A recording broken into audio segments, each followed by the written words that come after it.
I'm not in Miami.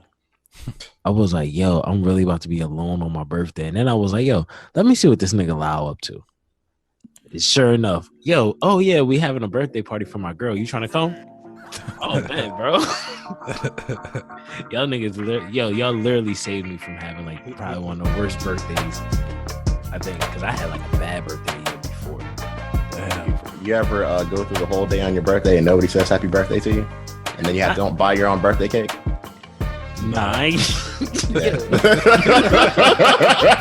All right. Well, if you haven't had a birthday like that, then you got some shit you want to talk about, yo? I've had a few bad birthdays. Let's just say that, and that's one of the better bad ones. Like, you know what I mean? God damn, yo. I mean, yeah, I'm gonna just let you have that one because I got something that's way worse. I got like a horrible birthday before. I'm sure I can match it. Yeah, like, but like, yeah, that shit sounds crazy. Yeah. This is what it is, man. Life sucks sometimes. Like, I don't know what to say. Like, you know, shit's not perfect. You know, it is what it is. I feel you. I know one time I had like I think it was like during them transition years where social media you kind of tells like Facebook is dying out because there's less people talking throughout the day, right? Yeah. I feel like on your birthdays, right? So I think nobody had told me happy birthday really like that the whole day except like maybe one or two people. And I was like, oh, nobody even said anything on social media. I was like, oh, it's whatever. So I'm thinking, oh, well, I know my friends on social media are going to probably hit me up saying, text me or call me saying happy birthday. So my man's hit me, right?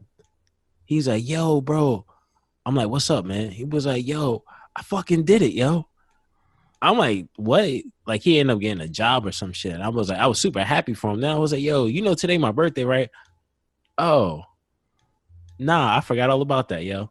Happy birthday. I was like, damn. I was like, yo, bro, we've literally been around each other for everybody for our birthday every year. I was like, damn. I was like, yo, it's one of them years. You start growing into those years over time, man. I mean, it's one of those things where it's like, you know, it's nice. You would hope that your family remembers, but like, you know what I mean? Sometimes shit just doesn't happen. The birthday I was talking about specifically, like, so it was fucked up, right? Because like I was working that day and it was late. I was like, all right, so nobody said shit. Like, I'm just kind of chilling or whatever. And, you know, I was like, all right, I'm gonna get myself an ice cream cake. So I went to fucking Acme when it was still open. And Acme at the time, they didn't have fucking ice cream cake. So I was like, all right, well, damn, like what? Oh no, matter of fact, that's not what happened. I said, I'm going to get myself one from Cold Stone and I'm just going to go in there and get the shit. And they were like, hey, you got to like advance order the shit. You can't just like come in here and ask for it. That's not the way it works. So I was like, all right, just put like pieces of birthday cake in a cup and give me some birthday cake ice cream on the top with some M&Ms in it. And I went home and ate that shit. We recorded. Who wants to introduce the show? All right, niggas, episode 11. Let's go. Go ahead, finish it up, wow. Like, Jesus. I'm here with my co-host. Hey, this is Big Cozy, Too Cozy, Lau. You know, fellas, go ahead and introduce yourselves. This is Nigel, Relaxing Jackson. How are y'all doing this week? And sitting here chilling with my friends. We got a lot to talk about. Ain't that a fact? Yeah, this is your man Spence out here. Follow me at IG St. Kitch. It's not St. Kitch TV yet, but St. Kitch, st.kitch. But yeah, you know, I'm doing pretty good. I can't complain. How you fellas been doing though? It's been an interesting week, but for the most part, my family's been safe. You know, I've been safe, and everything's good. Everything's looking all right. Me and my family were looking into moving this summer, so that's kind of on up, baby. Yeah, I like that. Yeah, so. We trying to do something, you know. El Chapo Loud trying to do something.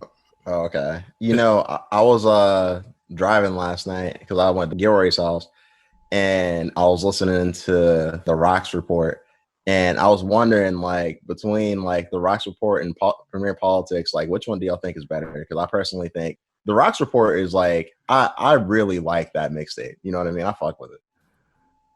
Man, that's hard, man, because I like both. I think the Premier Politics has more catchy songs on there, I think the Rocks Report is better rapping overall, but they're both damn good projects. Both that and 1.5. All three of them. I feel like I gotta go with Premier Politics because Sell Dope was on Premier Politics, right? Yeah. Yeah. Deal Went Sour was Premier Politics. No, it wasn't. It wasn't? It's Rocks Report. It's Rocks Report. I listened to it last night.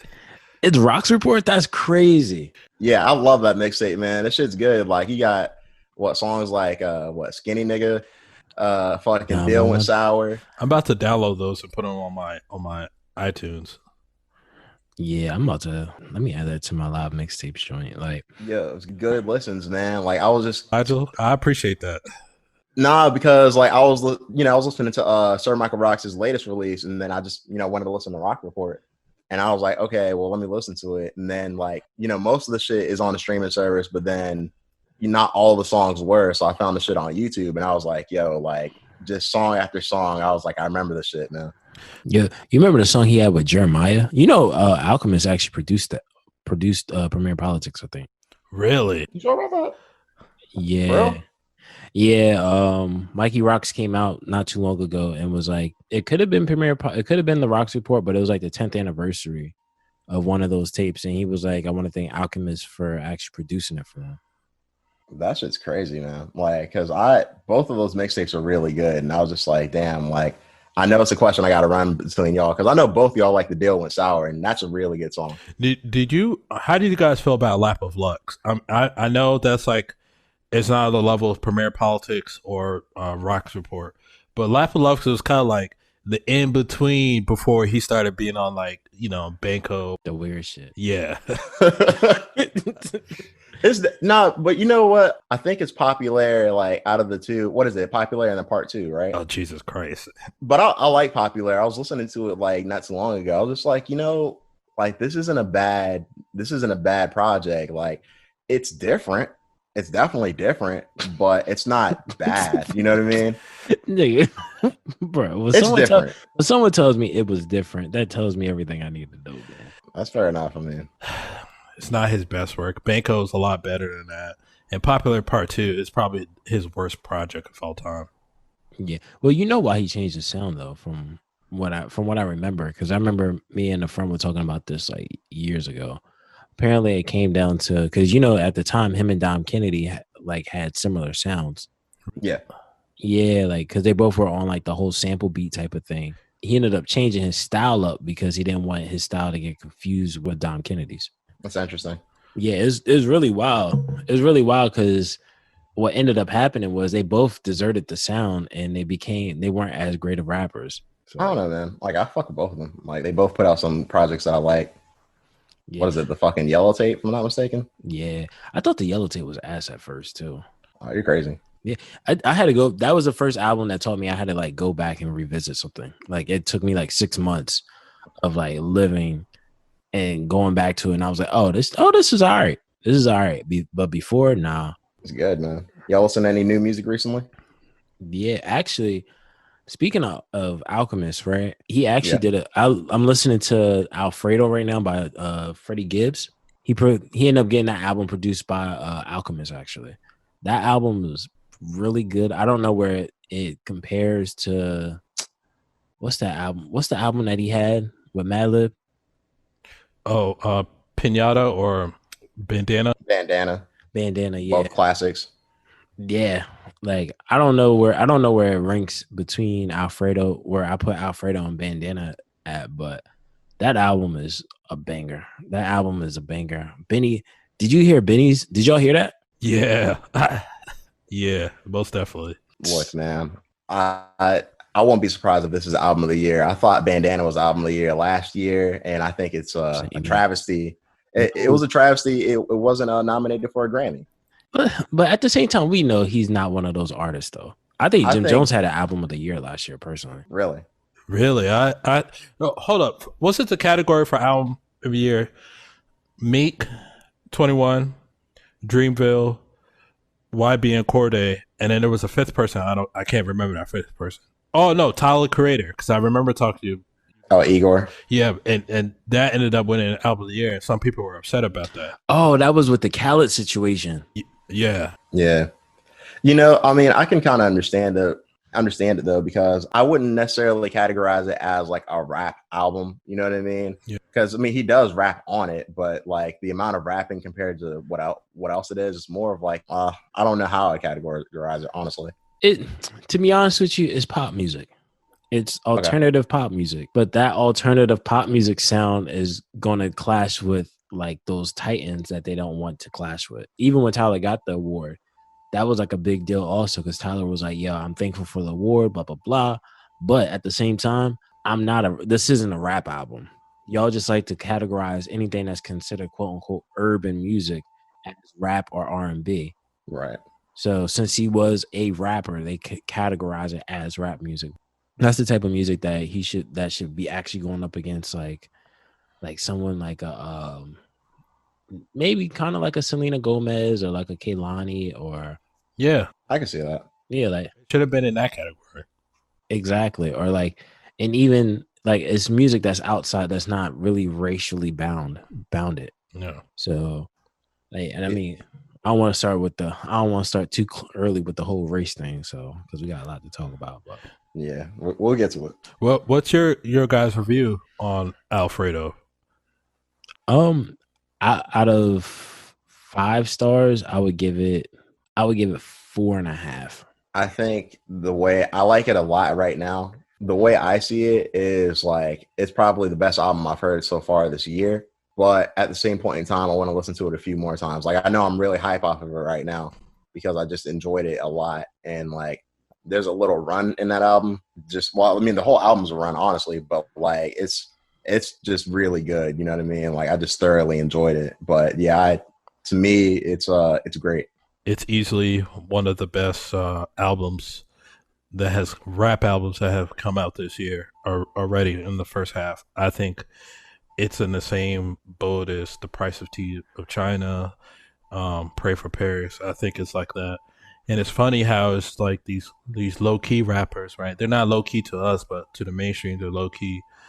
That they're putting out a much better fucking product of rap music than Wanna, Lil Bo, and not a knock on those rappers, but they're not really rapping like that. You know what I mean? It's just the sound, and I just wish the albums that we know that okay, this is probably rap album of the year or one of the best albums is more publicized, the more more shine comes to it. And even though we like Griselda, right? We fought with Benny Butcher, Westside, and them, but they're not even at the forefront of the New York rap scene. It's like Lil TJ, them type of niggas, and I'm kind of like them niggas. To me personally, I don't like their music. I'm not a fan of their music. I don't think they make good music.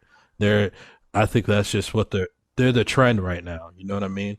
And I feel like niggas like Benny the Butcher, Westside Gun, they just make better rap music. They're better rappers, But that's also probably because that's like an age thing, also, man. Because you gotta think about it when you look at at some point we are becoming like the old head. Yeah, and we're like really growing into it though. That's the thing. Yeah, because like now we're at a point where we're saying our music is better than like the new music, quote unquote. But at the same time, like I think like the little TJs and the TJX6s and rappers like that, like I think some of those artists aren't meant to be understood by us. I think they're more understood by like the newer consumer, to say the least. So like someone like Lil TJ, he's gonna run it because he's young. He's gonna do it the way you want it done. Versus like we dealing with these rappers like Griselda's all like 35 and up. Yeah. Benny the Butcher, I think, is the youngest out of all 3 of them, and he's like 35, 36. My thing about it is this though, right? Like, even though I think what you're saying is true, like it's not like there's not, any young people like putting out quality music. It's just that it seems like it's very here and there. You know what I mean? That's the problem. I think Benny the Butcher was about to be at that status of being like the top New York artist until the virus hit, honestly, because he was supposed to go on tour. He was opening up for Russ. Yeah, really. Yeah, and that would have been a really good look for him, touring with Russ and all that, because Russ got that. I like to call like the Eminem crowd, where like they like rap music, but they're really on the different side of the spectrum. You know what I mean? And exactly. and for Benny to be, you know, have a presence in that's going to grow his fan base and his stardom bigger. And it's not that I don't like the newer artists. You guys know I like Playboy Cardi. You know what I mean? And Playboy Cardi, what? And he's clearly not a good rapper, but I like his music. I think it's entertaining. And you know, I did listen to Gunna's album. You know, I do like Gunna. We spoke about Nav a couple of weeks ago. I fuck with Nav. You know, Lil Yachty, I don't mind Lil Yachty. We spoke about Trippie Redd a while ago. And he's cool to me, but I don't like every one of them. I don't like the Bankroll Hayden, Lil TJ, fucking. I don't like every one of them. It's like what Nigel kind of said, kind of like it's here and there. See, here's my thing, right? Like I had to kind of train because you remember when we first met like a while ago, like I was like, look, if it's not lyrical, then I don't want to listen to the shit. And it was just like over time I had to train my ears to kind of just appreciate some music for what it is, like the vibe, you know what I mean? Yeah. And like sometimes that's just what you're listening to music for. Like you're not listening for like some like lyrical spiritual shit, you know what I mean? You just want to have something sound good, but it's also something good when it sounds good and it's like, oh, that hits a little harder, you know what I mean? For sure. So did you guys get to listen to Gunna's album, Lil Yachty's album, or even G Herbo's Deluxe? No, I want to listen to Gunna's album because I have a feeling that I like it. I like his sound, but I mean, as far as like Lil Bo's album, or Lil Yachty, I don't know. I'll probably listen to it. You said that, you know, it was okay, right? Yeah, it was okay. Like, you know, I was expecting much. I was like, you know, maybe a song or two, but listening through, I was like, okay, you know, it's better than my expectations of it. You know, I'm not saying that I'm the measuring stick. You know, something that Spencer to say. I'm not the measuring stick, nigga. But yeah, you're not. Yeah,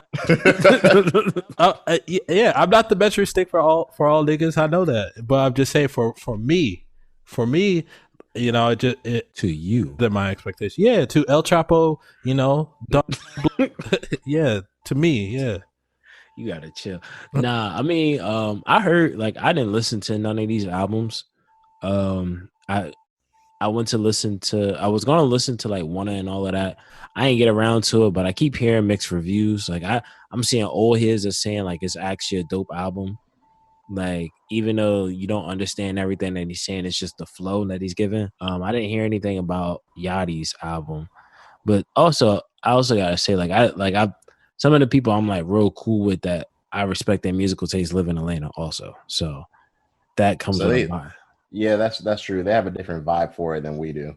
Yeah, because when I was in Atlanta, I was staying in Atlanta like 2 years ago, and I remember I was like with one of the people I worked with. I was in a car and we was talking, and they was like, "Oh, they playing like they just blasted some music." I'm like, "Yo, who is this?" They was like, "Oh, it's Lil Baby and Gunna."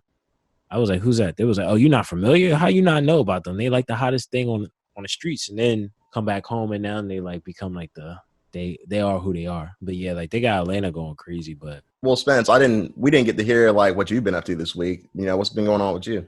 Not much, man. I actually been keeping it low, keeping it chilled out. I ended up listening to the Problem album. I don't know if y'all familiar with Problem or not, but I think he's like what he does that. Yeah. What? Yeah.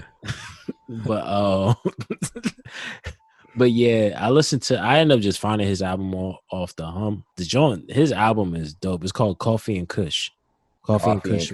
Yeah, Coffee and Kush 1. He got DC Young Fly on there talking some shit like in a skit, talking about, yo, you're not supposed to be drinking no coffee and Kush. You're gonna blow your damn heart up. At least drink some orange juice.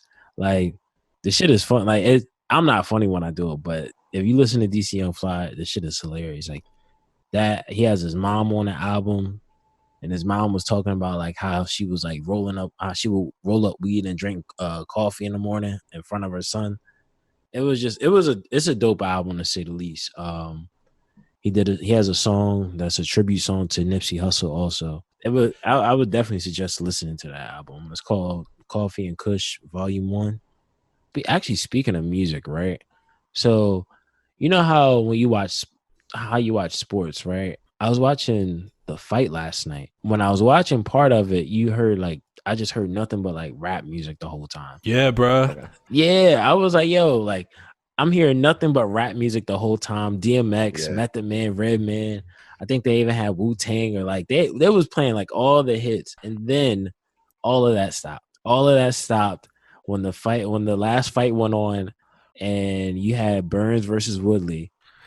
At the end of it all, it was like whatever song that was like a big Brazilian Latin song was the song that that ended the night Yeah.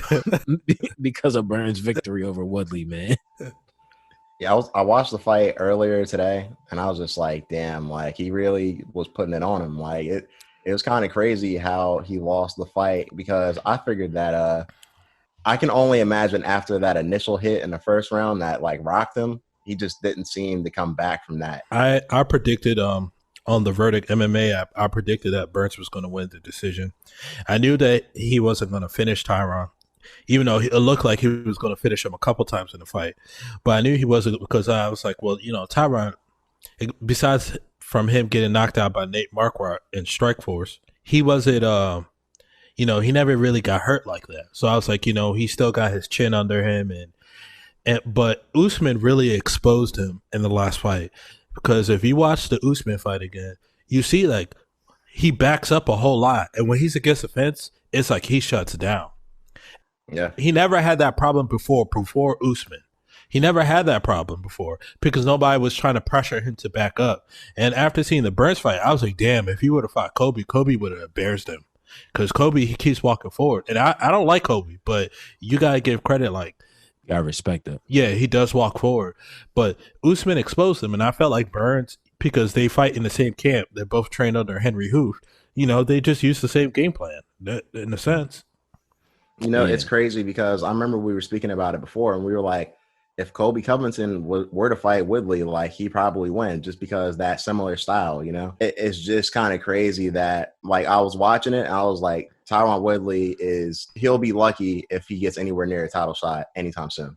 Honestly, to be honest with you, that is very true. I think right now, though, to be honest with you, I think either it has a lot to do with him being out for a year, because it was going for like, I think this is his first fight since his title defense, since I'm losing to Usman, and that was probably like a little over a year ago.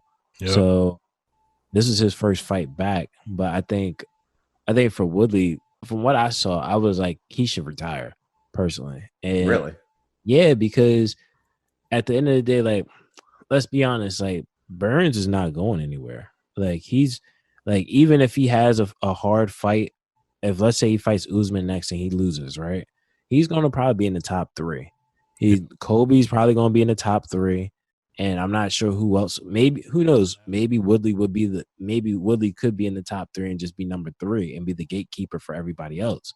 But from just seeing that fight last night, and maybe it had something to do with him being off for so long, but I'm like, yo, you have nothing to prove in the game anymore. You've won the title. You held one of the longest title defenses. And right now for you, this is the new competition. And he's trying to snap himself back into the fight the whole fight. You could tell he was. And when he lost to Usman, he said, yo, I wasn't all the way in the fight. You take a hiatus of a year and some change. You try rapping out. You put out a bum-ass album. It's the truth. Put out a bum-ass album. You're still trying to figure yourself out. Like maybe he's looking for something else to do outside of fighting. He's came out before and said he doesn't even like fighting. Like in his personal life, he never was a fighter, even growing up like that. I believe he only fought because he said he was good at it. I could be confusing him with Anthony Johnson, but I believe he was one of the other people that said that. So I'm like, it's gonna be a hard fight for him to get back to the title after seeing his performance against Burns. I think he checked out in the 4th round, honestly. Really? Yeah, I think Woodley should retire too, you know, or at least, you know, do a retirement tour where he might take 1 or 2 fights and fight out his contract to call it a day. He'll never see another UFC title. But with that being said, he's easily one of the greatest welterweights of all time. I mean, he ain't GSP, who's the greatest of all time, but right.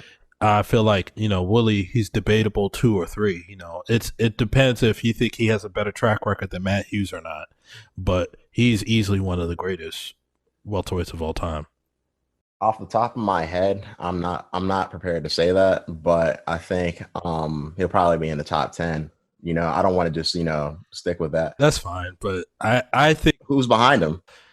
who, Woodley? Yeah, like if you can name top 5. A lot of people are behind. A lot of people are behind him. The only other welterweight I could think of right now that might have a good run to be in the top 5 is Robbie Lawler, because Robbie Lawler had a good string of wins, and you could even probably say Carlos Condit. But Carlos Condit, he never won the big one. But Willie, man, he's won the big one, and he's defended it 4 times, and he's beat a lot of good people. I don't know. I'm just not prepared to say that. Just not right now. That's all. I mean, you're making some points.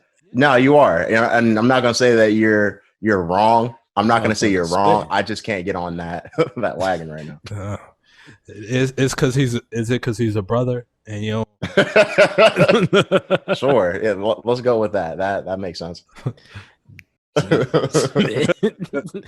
Hell no. Like that's not the reason why. I think about the Matt Hughes era and just like some of the people who were there, and I think Matt Hughes and GSP are the only ones who would really go there as far as welterweights. And I think when you think about other people, you're talking about pride, and that's where I have to really think like, well, hold on, wait, who was killing it over there? You know what I mean? Oh man, it's hard, man, because a lot of those pride guys, they were, juicing. Who was the welterweight champion over in pride around that time? I don't know. It could have been like Takanori Gomi or whatever like that, because he used to go up and down in weight classes. But as you've seen, when a lot of them lightweights and welterweights came over to UFC, they was getting their ass whooped. Yeah, it's true. I don't know. Like you could easily be right, but I'm just not prepared to say it. We'll have to come back to that like when we have like our like pound for pound. Yeah, like a pound for pound conversation or something. Yeah. Who knows? Just based off his history, or even if not pound for pound, just like that Mount Rushmore or something like that. Who knows? Like y'all hear about like during the post fight press conference when Dana White was talking about John Jones? Nah, I didn't hear about what happened. What did you talking about in the post fight or the pre fight? Yes, the post fight press conference. I know I didn't see the post. I know I've seen the pre fight. Well, long story short, John Jones, like over the past couple of days, has been talking about this interview that Dana White had with Brett Okamoto. Yes. And yeah, and he was essentially saying like, hey, Dana White's going out here lying, saying that I asked for a hell of a lot of money. So Dana White came back and said, hey, he did ask for a hell of a lot of money. He asked for $15 million in order to fight. And during the press conference, Dana White said, hey, John Jones was saying that Dana White tarnished his name. He said, I tarnished his name. I think John Jones has did a good enough job doing that himself. It's true. It's true. Yeah. John. So at first, like last week, we kind of talked about it as well. And I was like, well, John Jones deserves the bag, blah, blah, blah. I didn't think he was asking for $15 million. I didn't even know John Jones was getting paid over $5 million, because John Jones tweeted out during this whole saga that, yeah, he makes $5 million per fight. But, of course, that's with pay-per-view points and all the other. Yeah. So when he came out, it was like, yeah, I want 15. Well, according to Dana last night, 15, 20 million. I was like, oh, yeah, man, like, you're not going to get that. You're not going to get that. Like, yeah, you might be the greatest or whatever like that, but whoa, you're not getting no Deontay Wilder, type of bag. You're not. Yeah. But see, who knows? Like, I'm not sure if that is based off of, maybe that's what it's valued at after buys and everything like that. Because like when you look at Conor, right? Because John makes about like $500,000. He makes $500,000 every fight. Right. As a purse. Right. And then you add in the buys and all of that. And then it equates to like $5 million. Right. So made over 5 million. So maybe my only guess is because Conor makes around $3 million a fight now per fight, just as a purse, just to show up. Yeah, correct. Yep. So my assumption right now is he must be trying to get himself where the whole package is equivalent to 15, more than likely, because he may be making maybe 6, 5, maybe 5.5, 6 after every fight. But if he's getting paid $2 million, he's probably trying to get paid 1.5 million up front, and then probably negotiate the buy numbers. And that's probably where he gets to the 15. Because I think a Francis versus John fight, like I said last week, I think that's going to do numbers. Yeah, he just got to. Yeah, for sure. That'll do easily. Like I said when we was talking about a little bit, 800,000 buys to $1 million, even a little over $1 million. You know what I mean? That's a fight that practically everybody would like to see. But I don't know if Dana wants to cough that up for John. Man, I just don't. I understand. I understand Dana not wanting to, because at the end of the day, with Conor being who Conor is, he gets paid $3 million just to show up. Right. Once he walks into the cage, he's made $3 million. So I'm quite sure for John, he wants something that's relatively close to what Conor's making overall. But I don't know. I just see it where you see what Conor's doing, you see what John is trying to do, and if you could because Francis didn't take any damage in his last fight, he took like 2 or 3 kicks and then pretty much knocked dude block off, like. Like, that's real though. Like, he knocked his block off, and then he went to try to hit him again when the ref like tried to stop him. He was like, "Yo, I'm not done. If he doesn't die, it doesn't count." Like, from looking at that fight alone, imagine the amount of buys that they would get if that was the fight to start Fight Island. That was the main event for Fighter Island. It would be crazy, man. It would be crazy. I know that John Jones and Dana are beefing and all that, but I think like this kind of opens up the issue of fighter pay again, where our MMA fighters too underpaid compared to, I'm not even going to break up NFL or NBA, but to their combat sports counterpart in boxing, you know what I mean? Like, are they too underpaid? So like, I get it. Like, if we're talking about like a low level UFC fighter versus a low level boxer, the MMA fighter from UFC, he's probably going to be getting paid more, right? Because there's 12-12 to show a fight, while there's low level pro boxers like 4-rounders, maybe 6-rounders. They're only getting paid a couple thousand, right? You're not getting paid unless you top billing on one of the top promoters. So I get that, but when we're talking about the mid card and the top fighters to the mid card to top boxers, the boxers are getting paid more. They're getting paid a lot more. But I think that a lot of that has to do with one, you got to realize with boxing, the difference is you have different promoters. So that plays a part in itself where, okay, I don't want to deal with Bob Arum, I'm going to deal with Eddie Hearns.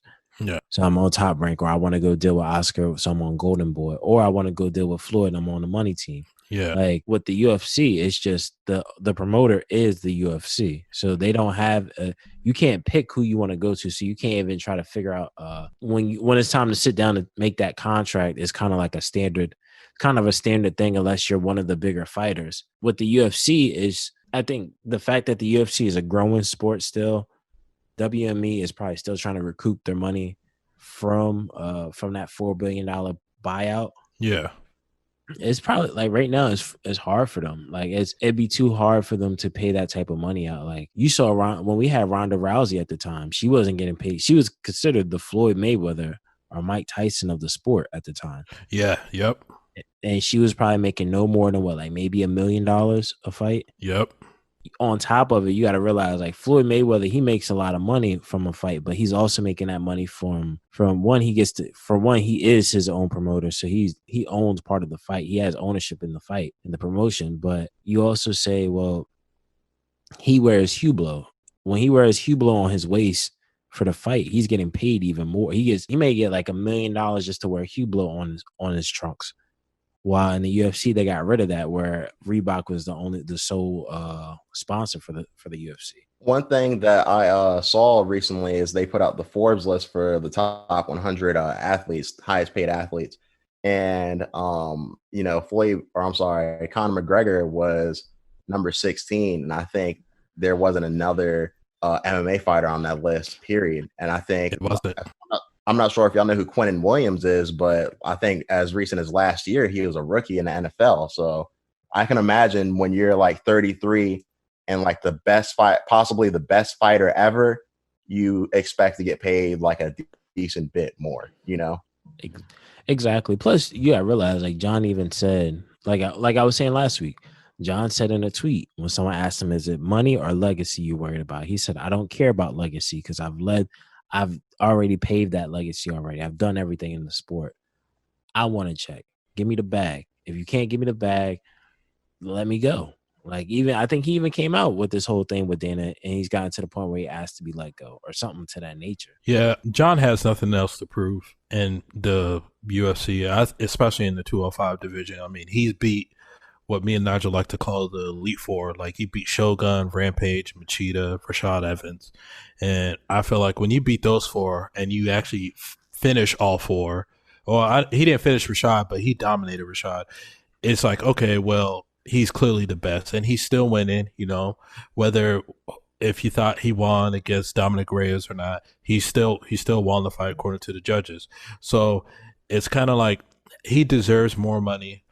I mean, who's really telling the truth between him and Dana on the 15 million? But he does deserve more money. I just don't think he deserves much as money as Deontay Wilder and Tyson Fury, because like those guys, they actually made people go out and buy their pay-per-views. And it's not that John is not a bad pay-per-view seller, but he's not on the magnitude as Conor or Deontay and Tyson right now, or even Anthony Joshua, or even Canelo. Canelo, people love to watch Canelo box. They do. The Mexican market and the other Hispanic communities.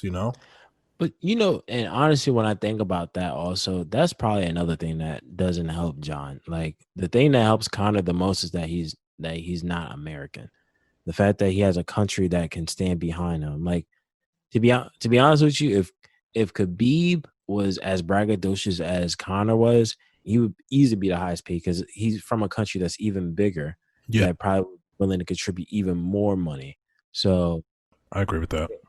yeah, so I think that's the big difference. And plus, on top of it, I'm not gonna say boxing is a dying sport, but I think boxing is just one of the sports that it was a dying sport at some moment in time. So because of that, now you see where it's like, okay, all right, the fans want the biggest fight possible, and they're willing to pay whatever we're willing to charge.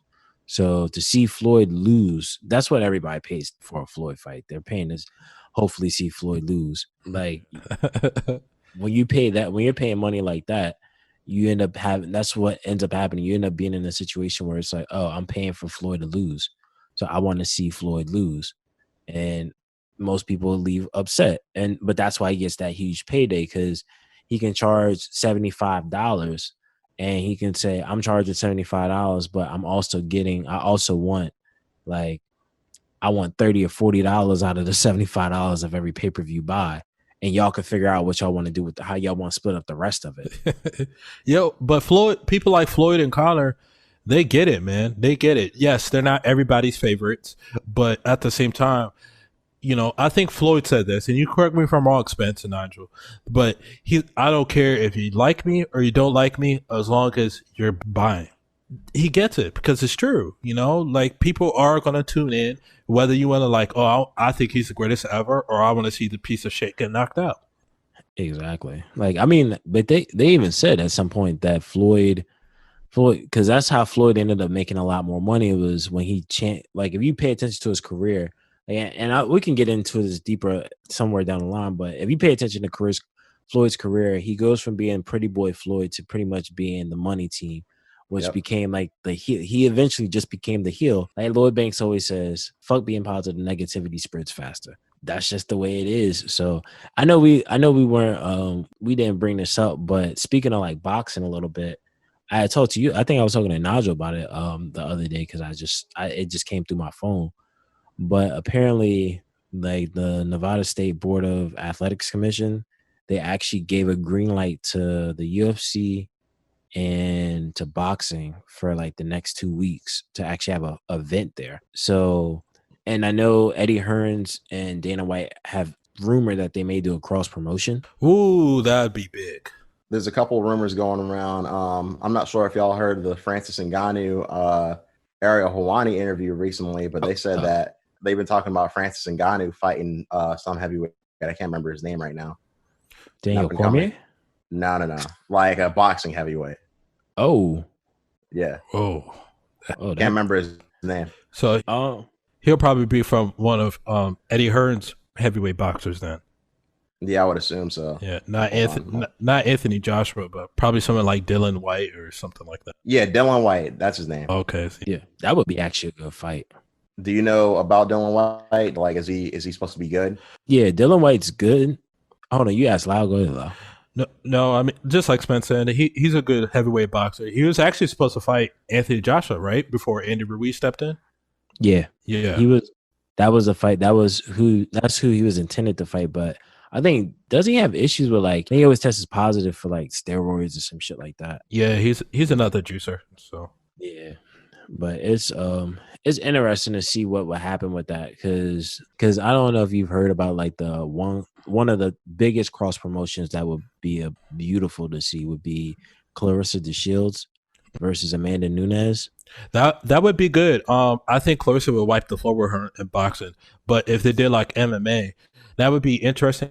I mean, I think Amanda would kill her in MMA, but it'd be interesting because Clarissa definitely has the mouthpiece on her to sell the fight. No, like I would watch that immediately. I think that'd be great, honestly. Yeah, Yeah, that would just be one of the most amazing fights to ever see, honestly. Like because now I think to see a cross promotion like that, it signifies a lot just with it being two women, especially yes, Yep. because like that, like we've never really seen. Well, I hate to say it, let's be honest. Like in the world that we live in, a lot of times society doesn't value women's sports as much as they should. So Agreed. so you see in a fight like this where you're getting the top, some probably argue in the boxing community that she may be one of the greatest female boxers of all times against what people in the MMA community will argue who could probably be seen as the greatest MMA female fighter of all time. Yep. So it would be I think that'd be great to see because I know all I know is both promotions it's pretty much a 3-week span. So we have the UFC event this weekend. I think it's 250. I think it was this weekend. Because where was this fight at? With Woodley? Was that in Vegas or was that in Jacksonville? no, It was in Vegas. yeah, You know, as far as female fight goes, like that's probably the biggest female fight that you can make, like, period, as far as like, well, unless they were to do like Clarissa Shields, Ali, but I mean, like that, I don't think that's actually going to happen. I think that's just, them talking shit to each other. But I think as far as things that could actually happen, I don't know another female fight that could be bigger than that. Yeah, I'm not I'm not quite sure what would be the best like the biggest female fight outside of that. I would hope for it to happen. I don't know when it could, but all I know is because we got Amanda Nunes versus Spencer this weekend, right? For UFC 250 coming up. yes, So I'm not quite sure. Hopefully, if Amanda was to win that fight, then hopefully we could get a fight like that. But I think only time will tell. If she's able to walk through Spencer, we may end up getting that fight like within the next couple of weeks. Somewhere, I think this weekend, Eddie Hearn, I think Top Rank and UFC have a fight coming up. I don't know what the severity is to the boxing match, but or maybe they just were able to just get those dates. So I'm not sure, but when it go ahead. yeah. I think for the boxing, I have to look it up, but if I'm not mistaken, I think Shakur Stevenson is the top billing for that boxing card. Oh, really? Yeah. This weekend? This coming weekend? No. Yeah.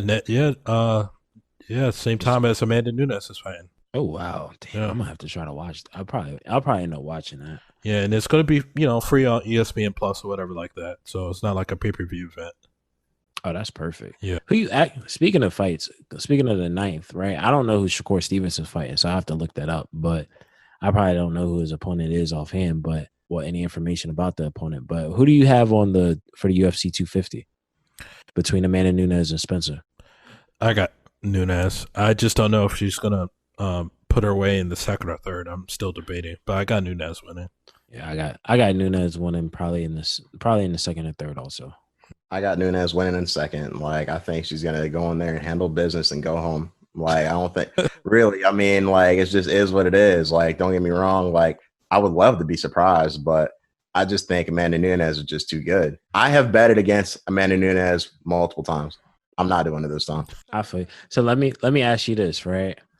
Knockout or submission? Knockout. She's knocking her out. And then she's Knocking going her out. home and chilling. She's not submitting her like the one shorty in the park. She won't have to. Nah, she don't need a leash. None of that. You know, it'd be an easy walk in the park for her, pretty much. Literally, nah. Like it. I think she'll be fine. You know what I mean, and I think it'll be over. Have y'all seen what Spencer's talking about? Have y'all seen this video of a man, Amy Cooper? Yeah, the Central Park Karen is what they're calling her. Yeah. That shit is crazy. Like, this guy, he was just chilling, trying to look at birds, and he was like, "Hey, look, I just don't want your dog off the leash." She was like, "Nah, help me. This black man is bothering me. He's threatening me." And the whole time you hear a dog, because she's choking the dog by the collar. Like I don't get it. I saw it. They got little memes like about it. They're like, it was her, officer. She did this to me. Like,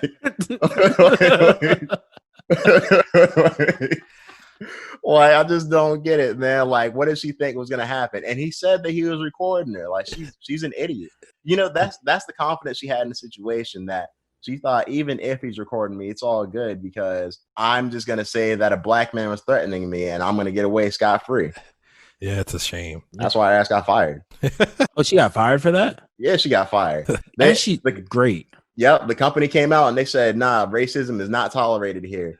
Like, fuck that. And I'm very happy that she got fired, because imagine the vice president of the company you're working for saying, "Oh, like, this African American man was threatening me." Like, she knew what she was doing. Like, come on.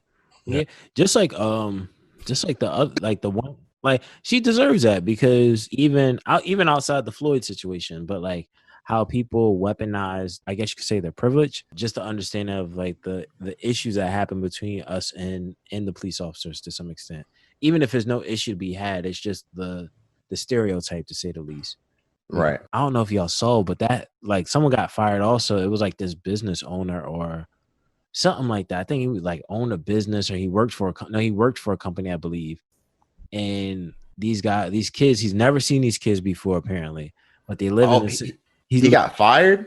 Yeah, wow. You know what I'm talking about? They live in the same building, and they were in the workout place. They were all in the workout room, and he was caught. I know what you're talking about now. In Minnesota, it happened in Minneapolis as well. Really? I didn't know that. Yeah, it's either the city of Minneapolis, but it definitely happened in Minnesota in some shape or form. It's somewhere. Yeah, like that dude got fired apparently. Like, he lost his job. I don't know if he was like a VP of a company or if it was his own company, but I know he lost his job behind that. So yeah, they was literally in the gym minding their damn business, you know, like, yeah, that's it. Like, and it's so crazy because, like, even outside like Amy Cooper, right? If you really when you pay attention to some of the stuff that goes on in the media, like, I don't know if you guys saw it with the FedEx truck driver like a couple weeks ago. Saw it. He it was in a gated community. He drove his FedEx truck into a gated community to deliver a package. And when he's trying to leave out, one of the guys pulls in front of him and is facing him directly. And it's like this little regular sedan. And he's like, "What are you out here for? Who did you come to see?" And I'm just saying, like, the guy says, like, "Yo, can I just leave? It's none of your business. I work for FedEx."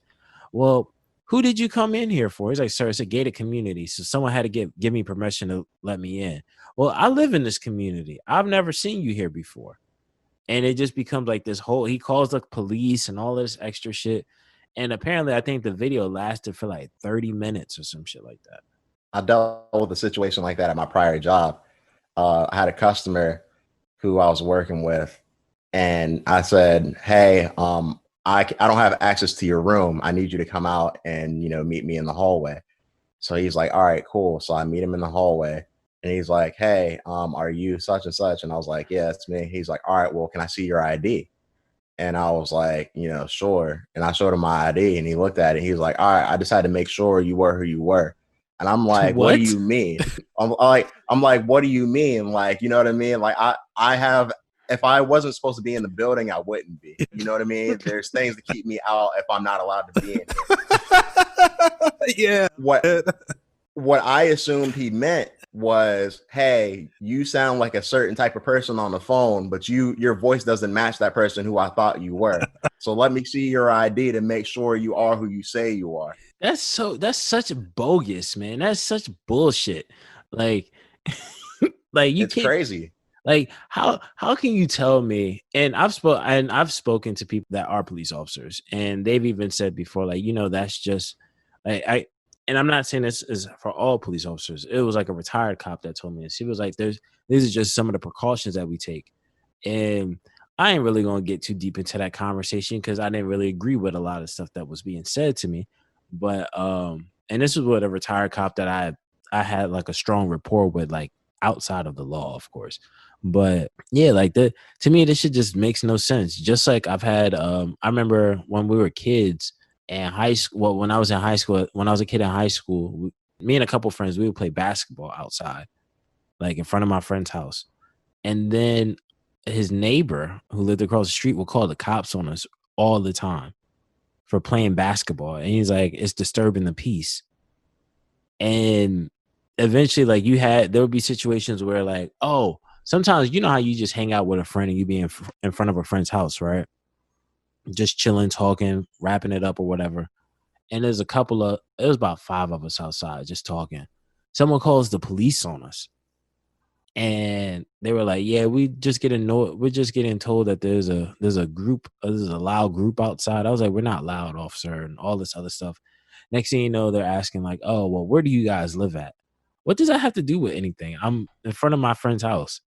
Well, why are you guys outside and not in the house? It's the summertime. We just want to be outside, just hang out. And it got a little bit deeper than that because to me, I just don't understand it. Like why are you asking me? Why are you asking me? Am I who I said I am? Yeah. Like it's just to me, a lot of the stuff is just bogus at the end of the day. It's like it's a bogus ass way to like find a way of creating an issue at times. Like I've heard police officers literally say out their mouths, oh, can we arrest them? And another officer, I've heard officers say, no, we can't. And another one's like, damn it, we really, like, I've seen an officer really beg to take someone to jail. Like, it's just crazy, man. Like, it's crazy. Yeah, and I just don't understand. I don't understand it, man. Like, it really just kind of blows my mind sometimes because it's like, at the end of the day, like the cops, like they're supposed to be there to serve the public and protect the public. I don't understand when that forms into, oh, hey, I'm going to take advantage of this position that I have and use it to essentially harass people. I don't agree with that. Of course, I don't think anybody does. Exactly. And I was having a conversation with someone recently, like earlier today, actually, about this. I think a lot of times, just like with anything, and I don't want to say stereotype, but with anything where it has that negative connotation to it, you see where a lot of these people, not all of these police officers are bad, because I've met police officers they're actually good people, and they're not like, and I've heard of people that have had dealings with them, and they're like, oh no, that's actually a good cop. But you just have some that are just bad, and it just makes it worse for everyone else. And then the conversation becomes, well, how good are you if you don't say anything? Exactly. Essentially. So it's so much that goes into it. But I think it's just one of those things where people just have to it's just figuring out exactly how to distinguish what is good and what's bad and what's accepted behavior and so on and so forth. Because like I know people that are police officers and they're like cool people, like, and granted they look like me, but they're just a cool person. Like I know people that were cool people that decided to become police officers to help change their neighborhoods. But then you also have officers like this that, like, I know people that actually wanted to become officers that I'm not going to say, I think it was for whatever the personal reason it was, but I'm not quite sure if it was to help the community, just because of the way they were trying to become an officer. Like they were trying to set people up and all this stupid stuff just so they could get into the academy. So you have a variance of ranges of people that are officers and people that are trying to be officers. So I just don't know what it is though, man. Like, even like with this George Floyd shit, man, like it's just it's some shit, man. It's just some shit. Like Like, what do y'all like? I don't even want to keep going on the rant about it. Like, what do you guys think about this, man? Like, So here's what I think, right? I think, and I've spoken to a couple people, I know how I feel about it, but I just had to see if, other people feel the same way. And I think at the very least, what you can say about the situation is that this guy had a total lack of regard for his life. He was negligent. He should be fired, and he should go to, well, he is fired, and he should go to jail. Like that, at the very least, that's what happened, because he murdered that man. And I don't see as to how you can see it any other way. I think this situation shows how us as Black people can be handled, and how some people have a lack of regard for it. Because even though I say that's the least that you should be able to say, for some strange reason, it seems like people are like, oh, well, if he could talk, he could breathe. He had his knee on his neck. He had his knee on his neck for 9 minutes. For 9 minutes. Imagine that. Imagine fearing for your life for up to 9 minutes. That's even if he made it that long, unfortunately. Yeah, this shit is sad, man. Like, did you know they actually worked together?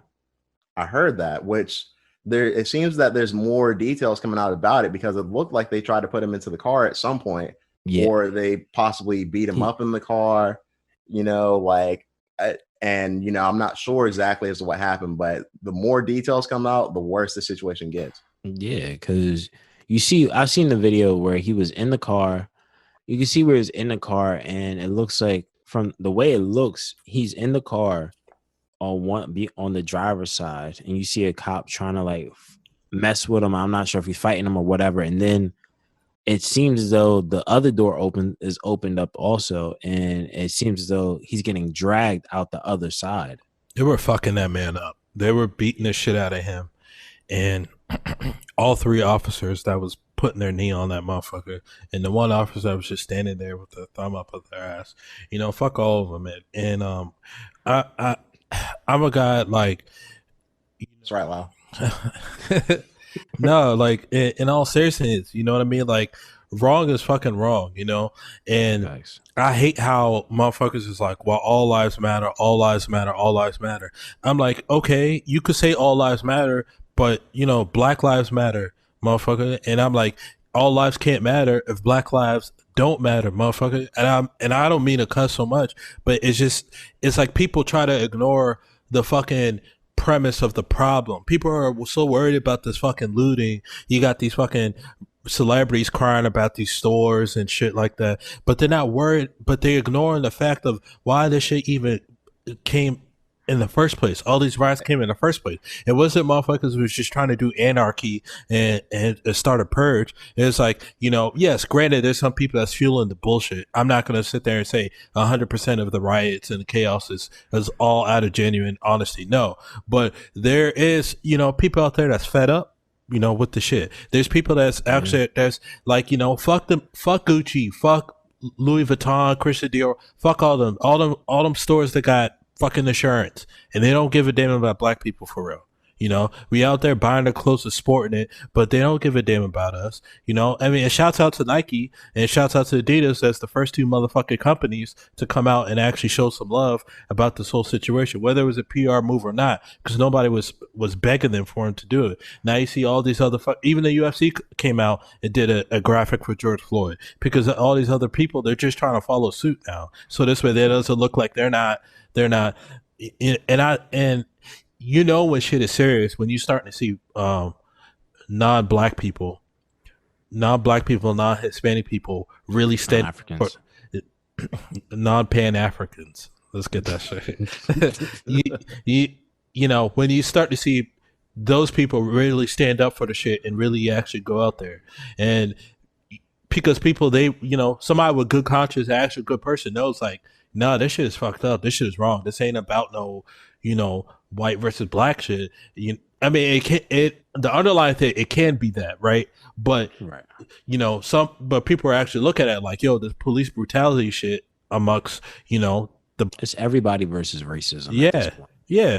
It's fucking bullshit. And for like us, right? We just started our platform or whatever like that. But I guarantee you that if we had a much bigger platform, much bigger presence and audience in the media space, I feel like all three of us would have been out there trying to contribute on our own way as well to show like, you know, we don't stand for this as well. And it's not a celebrity's responsibility to go out and do the same thing. But I commend the celebrities that actually go out there and do it. Like I like that J. Cole went out and he actually marched. You know, there's some other artists like Kali Uchis. She went out to go march. Wale was out there marching. Michael B. Jordan, the actor, he was out there. I support that, and a couple of the reality show TV stars that was doing it too. And because it's like, look, it's bigger than you and me and them. You know, it's. I'm not saying that, you know, George Floyd is the start of the movement, but George Floyd was kind of like the needle. Well, what's that old saying? You know, the needle that broke the camel's back. Yeah, it was like the straw, yeah, whatever. But it was like that, and to me, I have a friend. I have a friend that's a Trump supporter, right? And he's a minority. But the thing with this friend is, even as a Trump supporter, he realizes like, okay, this shit is fucked up, and it's just kind of like, when will it stop, man? And for the people that's defending it, those are the people that are like fucking clueless. They're fucking clueless in the dark.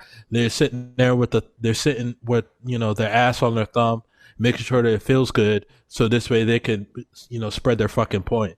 And it's so bizarre that in the times that we live in, right? It's like Rodney King part fucking 2. And it's just such a fucking, it's like part 5, man. At this point. Yeah, you're right. At this point, you're right. It is like part 5. It's a shame, man. It's a shame. And I think that people that they really, really, really, really need to see the fucking problem and not be worried about, oh, the looting, the riot, the chaos. No, think about why this shit fucking happened. Not because the actions that's being taken place, because of the shit that just, these are the consequences of what was done, basically. Right.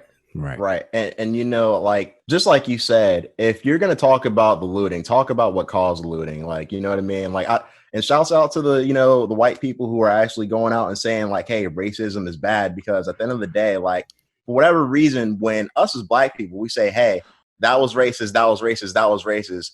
It's like, hey, you probably just saying that because you're black. But when a white person says, hey, that was racist, it brings a totally new perspective to it. And it seems like people seem to listen to that more, which I'm not sure as to why it takes that, because, you know, if we see it, and when I see that situation and I see that knee on his neck, I think it only takes but somebody with a little bit of heart to know that situation was wrong. Yeah, exactly. You know, like, fuck everything else. That situation was wrong.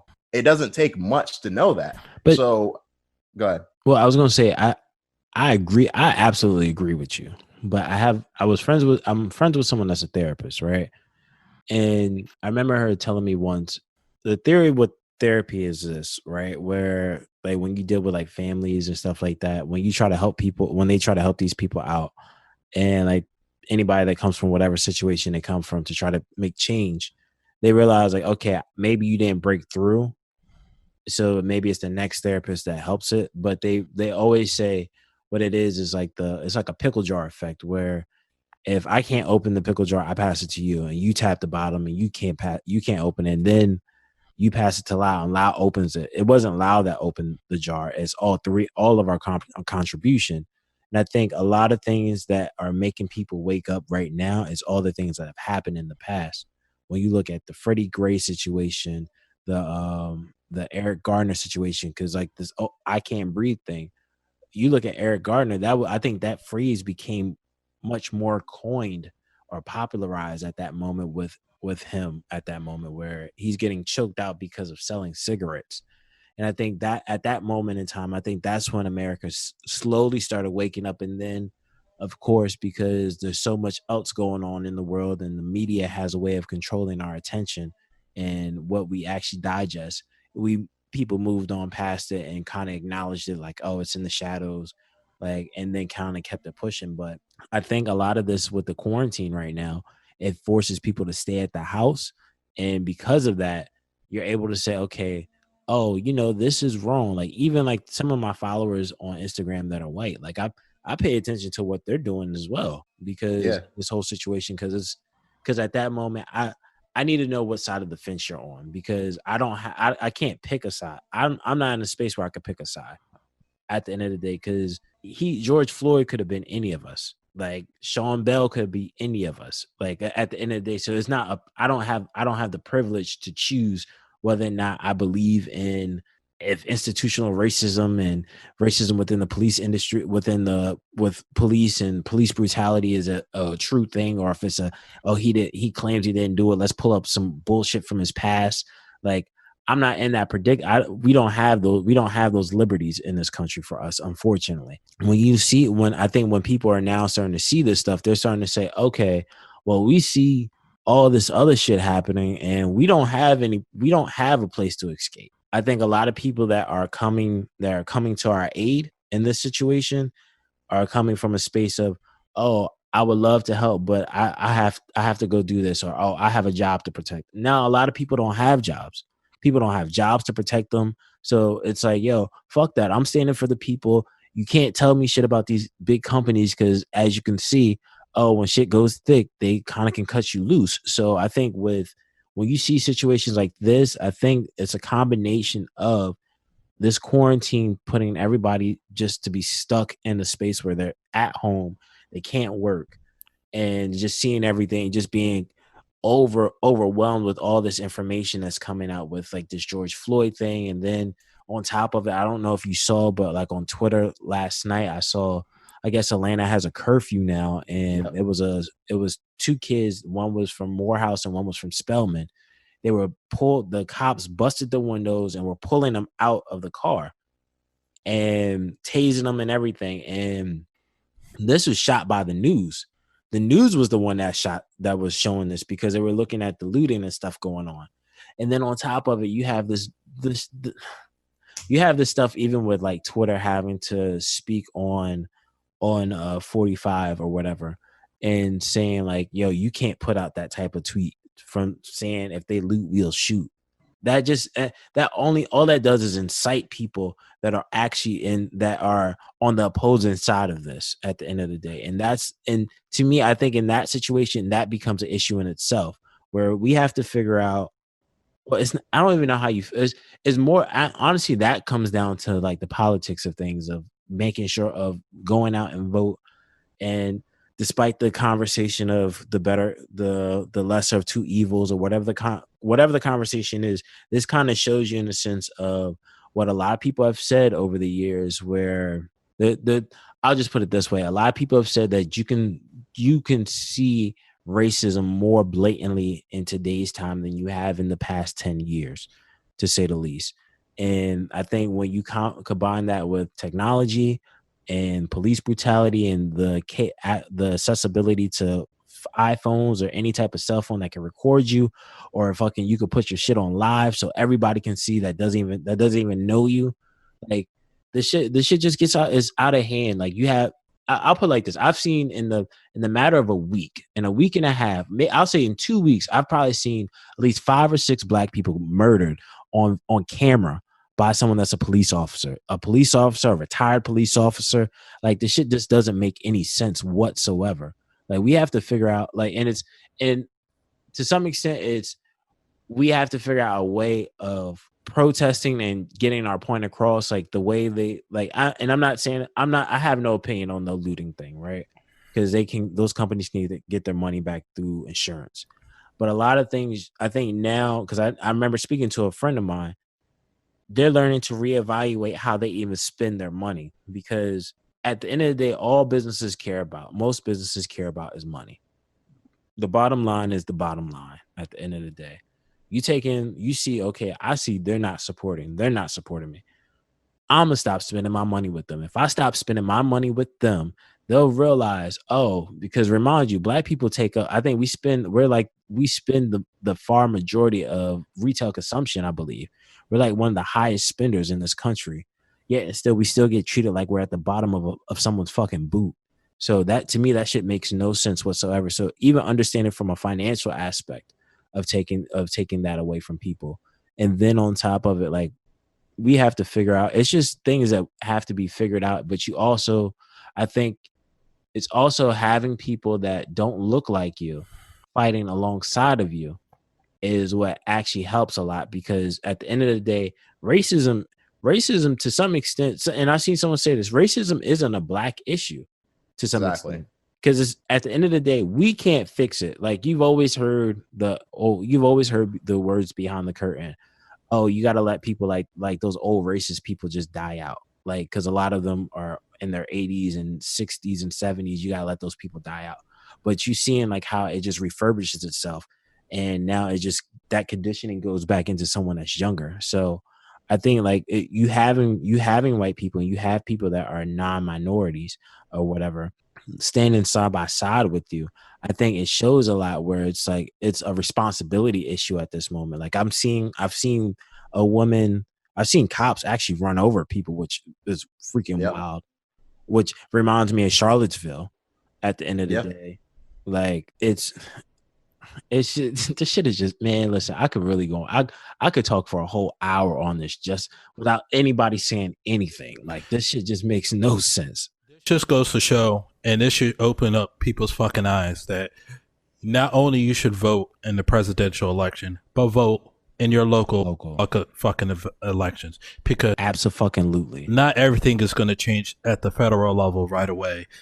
But voting at the state level or your local town level and all that shit, that helps. That helps. Yep. I don't want to hear a motherfucker talk about like, oh, voting doesn't do shit. No, voting does do shit, motherfucker. But you got to start voting at lower levels instead of just the presidential election. There's a lot more government than just the federal government. And motherfuckers need to start realizing and understanding that. If you want change, you got to go out and work for that change, you know? Just sitting there, sitting on your fucking couch, you know, fiddling your thumbs and picking your nose, talking about, oh, ain't shit changing. No, motherfucker, you got to go out. You got to do something. And, you know, this shit happening, that's been happening for the past few days now, fuck it, for like the past 2 months and everything, fuck it, even beyond that. You know, this should really make people to be like, all right, I'm going to go out, and any way I can help make a change, I can. So when, you know, it's time for you to go vote, get up, go fucking vote, man. Do it. And I feel like that's going to help.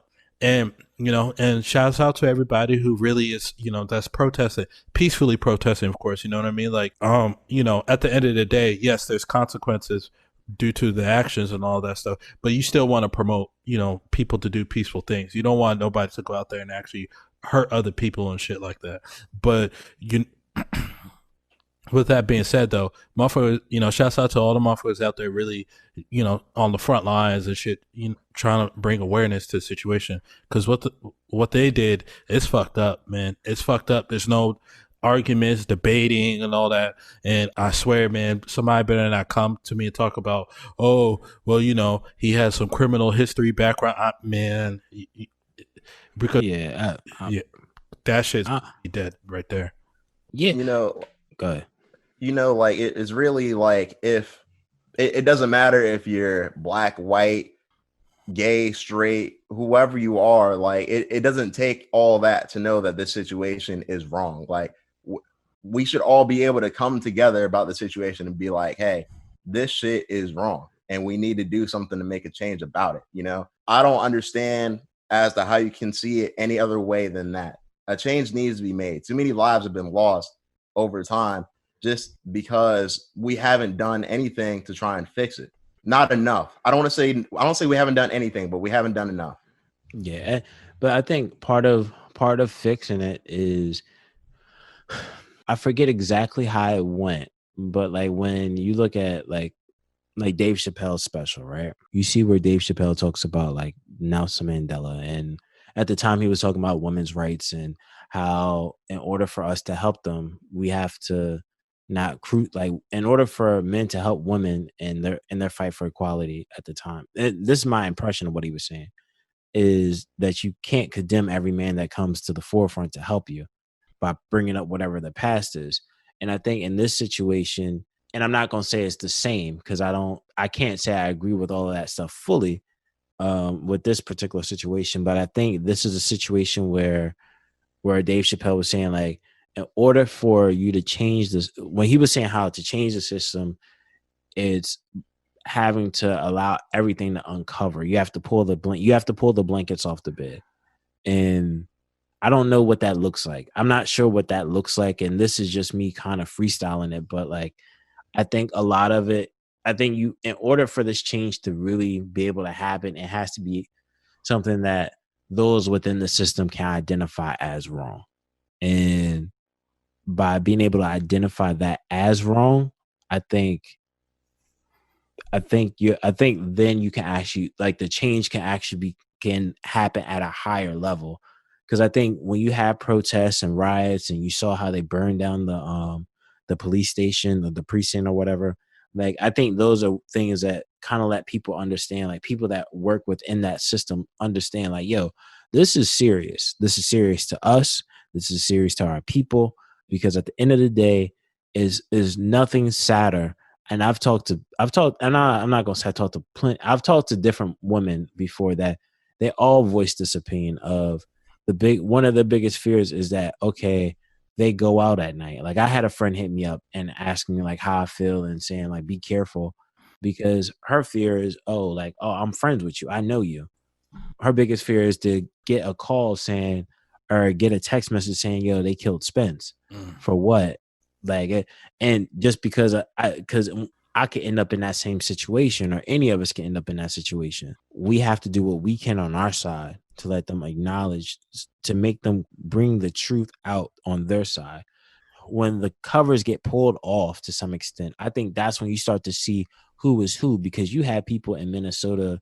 I'm not sure who it was. I don't know if it was in Minnesota, but because there was so much happening in the course of just these past 2 weeks, from George Floyd to other cases, where you're seeing, where you have some people saying, well, I don't think he did anything wrong. And I disagree with, I strongly disagree with that, to say a cop did nothing wrong when they murdered someone with just the pressure of putting their knee on someone's neck. Like, that common sense tells me there's so much wrong in that off top.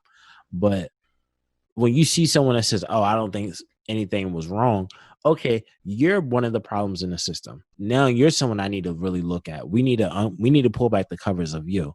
I think to some extent it's our responsibility of let it be understood that this is unacceptable by us. Yeah. At the end, I think.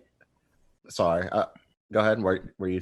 Well, I was just gonna say it's unacceptable by us, but it's also something that they have to understand, is that it's so unacceptable by us that they need to figure out a change within their system. Because only within that, the system has to change. If you can change this, if the system changes, everything else kind of falls in line. Versus, and that's across the board to me. That's just how I look at that. Just from that perspective, that one perspective. There's so much more that needs to be done on all ends of the side, on both ends. But a lot of it is for us. Just for me, I'm just saying, for us, I think we only can do what we're doing now in terms of protesting, and let it be understood that this is unacceptable by our culture. So that's why I say, like, I appreciate the people who aren't black that are actually going out there and saying like, hey, this is messed up. You know what I mean? Because we can say it all day. For whatever reason, people just see it as like, oh, they're just mad. They're just mad, and they'll eventually get over it, and it's going to happen again, and we're going to say it again, and people are going to be like, oh, they're mad, but it's sad. You know what I mean? Like, no, like, this is a problem. It's not just sad. This is an issue that's been going on for a very long time, and something needs to be done. Yeah, for sure. Exactly. I just hope that everybody is the scariest thing out of all of this is, because we're still living in a space where there's a quarantine going on and there's a pandemic. So my biggest fear right now is making sure I just pray and hope that people that are out there protesting don't end up getting this virus, because of everybody being outside for this for protesting across the country. So, but I know I actually seen something on Twitter about some of this stuff that I've seen a lot of conversation on Twitter, and it was a tweet that really struck me a lot, man. It said, "Where is Dr. Umar Johnson right now?" Yo, I was just thinking. I've been thinking the same shit, man. I was thinking the same thing. Like, out of all the people I haven't heard from, where's fucking Dr. Umar? Exactly. Like, this is the moment in time where all the stuff that he talks about, this is where he's supposed to shine. Yeah, man. Shit. God damn, because he ain't gonna get no fucking donations. I was talking to someone about that. I was like, yeah, what Dr. Umar is like, yo, ain't no donations in that. He's trying to save the little black boys and the little black boys. He's like, yo, listen, I don't make no money. I'm not making no money off of that. That shit. Man, I've been waiting to hear him talk about like if he has any type of theories as to why this is done, you know what I mean? Like all that shit, you know what I mean? Yeah, like he's actually only thing I see is like he puts up posts on Instagram about this, but it doesn't say much. It's not saying anything to me. Like he put up something about like, do you think there's more white protesters than there are black? And yo, listen, man, he's definitely a character in itself. Like he was putting up that, then he was saying some other shit about like, oh, like there's like I guess what to do, like white anarchists, what is it? Are white property owners paying white anarchists to destroy their businesses for insurance payouts to compensate for the lost revenue due to COVID-19 quarantine losses? That's actually a good.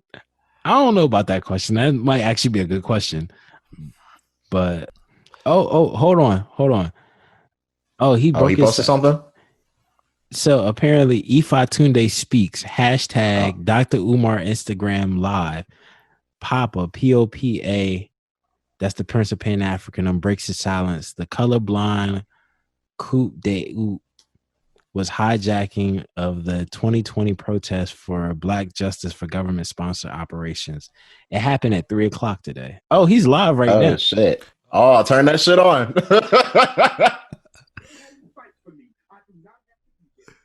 Oh, hold on, wait. Yo, send me a link to that.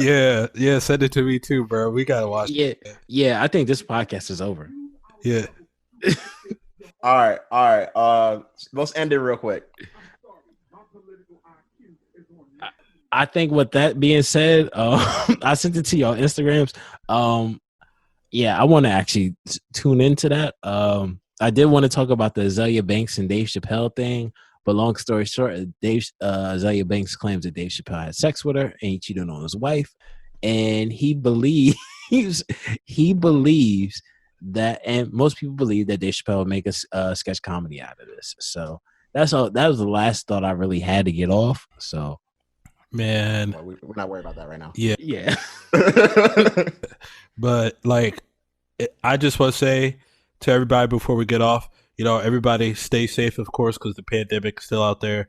Shouts out to everybody protesting, whether you black, you Hispanic, you white. And if you're standing up for for justice, shouts out to you as well. And once again, and to the first corporations to do it, Nike and Adidas, shouts out to them. The other ones, they ain't getting no fucking shout out because they're just following suit, and so this way they don't look bad.